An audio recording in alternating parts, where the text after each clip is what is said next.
Elementor have added a new element in Elementor called the grid. Using this element, you can easily have columns and adjust the columns on various devices in a very fast, very short time, and it's going to be very easy to manage. Currently, this grid layout element is in beta state. It's not applied to your live website. To activate it and test it out, all you need to do is go to Elementor over here, click over here, settings, and then go to features, and then you need to activate the grid container, and then you need to make sure the flexbox container is activated too.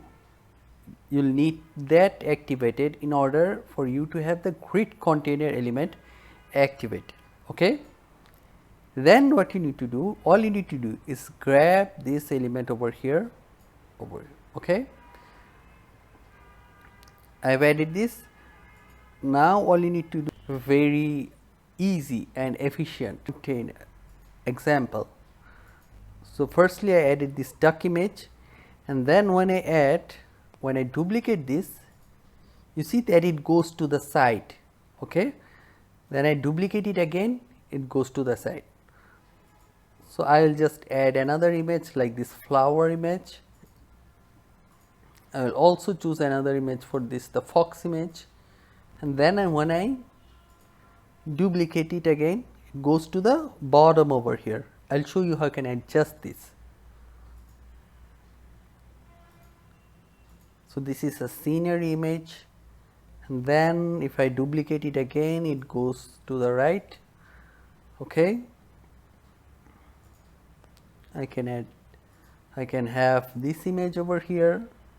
You see that the size of this image is kind of bigger, so that it's like this. If I duplicate it again, it goes to the side, okay.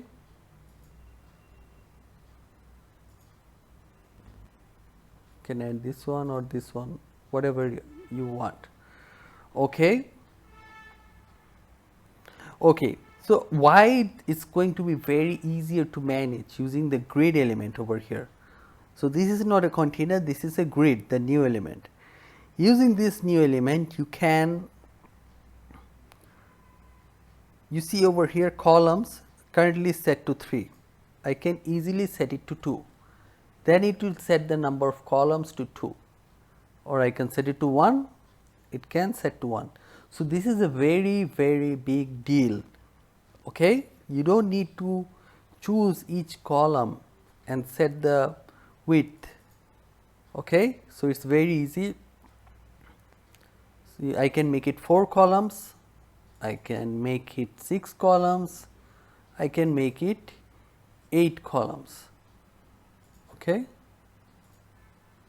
6, or I can make it 8 columns, how many ever you want. Okay, but I will just do the 4 again. And then rows, let me check the 1 row, okay, but I am going to keep it 2 rows, okay, so that it is like this. And then let me just duplicate the images, okay, fine. And then what I can do, I can also adjust the gaps between the columns. So you don't need to manually add paddings to each of the columns. To add, I can add 30, row also 30, okay.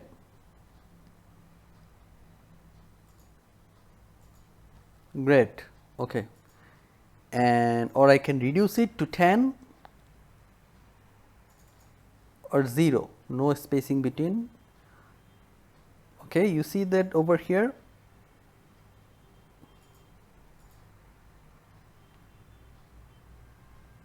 Oh, I accidentally entered the header. Let me just go back to the editing the page.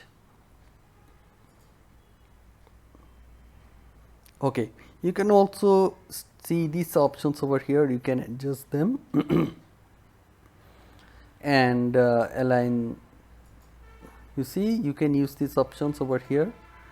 I can use number of rows. If I use the number of rows to 1, I can have a better option, I guess. You see that you have more control over the vertical spacing if you adjust the number of rows. So I am changing it to 1. Let me just make it 20. So you see that now we have more control over the spacing between each of the images. Okay, center, and it will align to the bottom, start. Okay, and then let's go to the tablet. For example, on tablet devices, I want each column to have 2 columns. Okay, simply just say 2. See how easy it is. Okay, and then on mobile, I want 1, but you can also say 2. Okay, but I will just set to 1 because that's how it will look nicer. So this is how you use the grid element to place images side by side. Using the grid element, which is still on beta state, you need to activate it on your site and test it out in order to activate it. But as it's on beta state, you need to you shouldn't activate it on your client's websites because there might be conflicts and it might break your client's website. So you better test it out on a staging WordPress website. So that's all. I hope you have found this video useful, and if you did, then please make sure to like this video and also please subscribe to my channel.